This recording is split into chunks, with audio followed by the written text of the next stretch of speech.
चला गया, फिर मन को खींचा, फिर भगवान को बताया कि मेरा मन फिर गया, मतलब फिर प्रार्थना शुरू हो जानी चाहिए। जैसे जैसे जितना हमारा मन जो है जाए, जितनी बार जाए उतनी बार खींच कर लाए और उतनी बार प्रार्थना फिर से शुरू हो जाए। एक्चुअली तो 16 माला करना, भजन करना, नाम लेना, मंत्र जपना, मंत्र का क्या अर्थ है? जो मन को त्राण करे, जो मन को संयम में करे, है ना। जब मन संयम से बाहर हो जाए संयम से बाहर हो जाए तो फिर से प्रार्थना शुरू हो जाए। ये आप प्रैक्टिस हमारी रहनी चाहिए, हर समय प्रैक्टिस रहनी चाहिए। आप करके देखिए इस तरीके से माला, आपकी जरूर बहुत सुंदर जप होगा। और धीरे धीरे इस बात पर भी जो डूज जो है वो भी होने लगेंगे और डोंट्स भी होने लगेंगे। और जहाँ तक मुझे लगता है कि भजन अगर सुंदर हो रहा हो तो ये बातें जो हैं ये कभी भी हमारे ऊपर हावी नहीं होती हैं, है ना। केवल भजन हमारा सुंदर होना चाहिए। भजन सुंदर नहीं होगा तो वो हावी होने की कोशिश करेगी, लेकिन अगर भजन सुंदर होगा तो ठीक है। जब कभी कोई बताएगा उस समय वो बात बुरी अच्छी जरूर लगेगी, ऐसी बात नहीं, अच्छी होगी तो अच्छी लगेगी, बुरी होगी तो बुरी लगेगी, लेकिन बाद में वो हमारे मन मस्तिष्क पे छाएगी नहीं। ये नहीं कि हमारे भजन को खराब करेगी, ये नहीं होगा अगर हमारा भजन अच्छा हो रहा होगा। अब भजन अच्छे करने की ये तो कोई डोज, कोई वो तो है नहीं कि कोई डोज है उसको हमने वो दवाई खा ली और भजन अच्छा होने लगा, है ना। वो तो हमें अभ्यास करना पड़ेगा। उसमें सबसे मुख्य कार्य जो करना होता है, एक्चुअली हम कहते हैं जो बोलो वो सुनो, हम कहते हैं सामने भगवान का विग्रह रखो, हम कहते हैं जो प्रार्थना करो, इन सब के पीछे क्या है? इन सब के पीछे क्या मुख्य पॉइंट आपको क्या दिखता है? बताइए।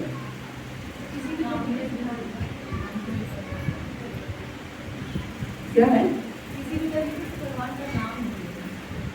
किसी भी तरह भगवान का नाम तो हम ले ही रहे हैं।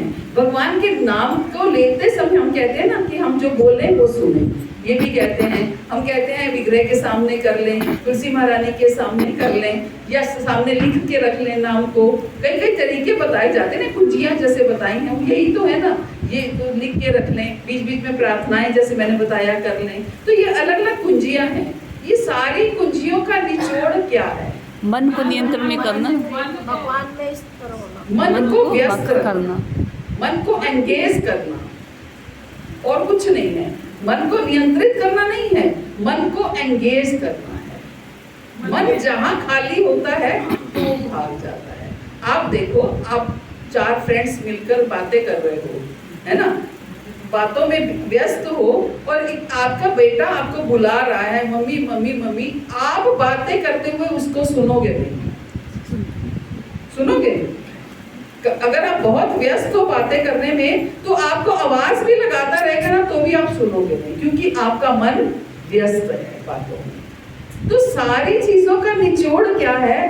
मन को व्यस्त रखना है। होता क्या है, जब हम जप करते हैं, हम कहते हैं ना कि हम वैसे तो बातें मन में कभी नहीं आएंगी, लेकिन जैसे ही हम माला करने बैठेंगे वो बातें मन में आने लगेंगी, जैसे ही जप करते। क्यों? क्योंकि उस समय मन व्यस्त नहीं है ना, मन व्यस्त नहीं है।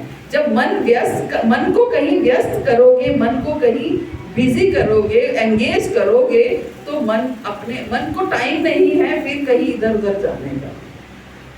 आप किसी काम में बहुत व्यस्त हो, मान लीजिए अपने ऑफिस के काम में या कोई सिलाई बुनाई के काम में, आप देखो आपके मन में कोई बात आती है? नहीं आती है, क्योंकि आपने अपने मन को एंगेज किया हुआ है, व्यस्त किया हुआ है। तो हमने अपने मन को व्यस्त करना है। तो व्यस्त कैसे हो सकता है? किन तरीकों से मन व्यस्त हो सकता है?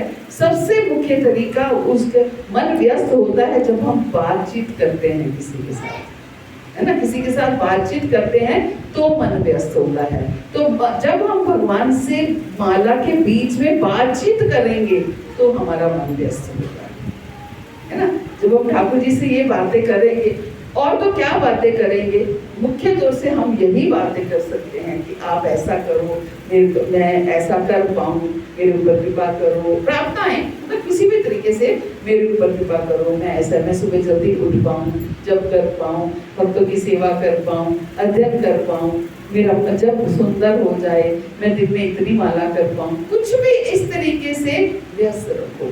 सब हमारे आचार्य लोग कहते हैं कि जब के समय में आपकी लीलाएं दिखती हैं, लेकिन मुझे तो नहीं दिखती हैं, कैसे होगा आप बताओ, है ना। इस तरीके से आप एंगेज कर सकते हो।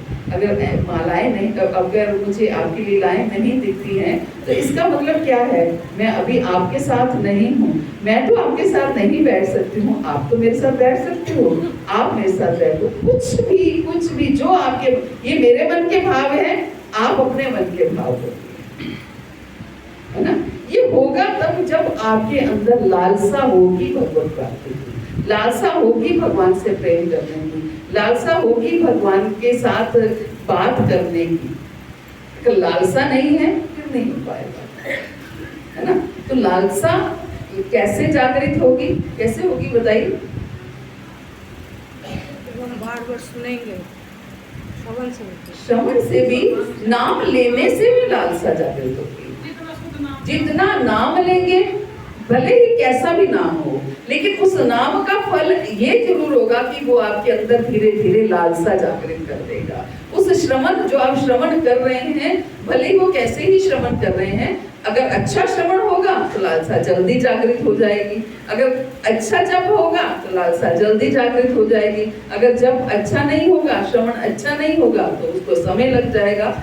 अंतर केवल यही है। तभी हम देखते हैं किसी भक्त की बहुत जल्दी प्रगति हो जाती है, किसी भक्त को कई सालों लग जाते हैं, है ना।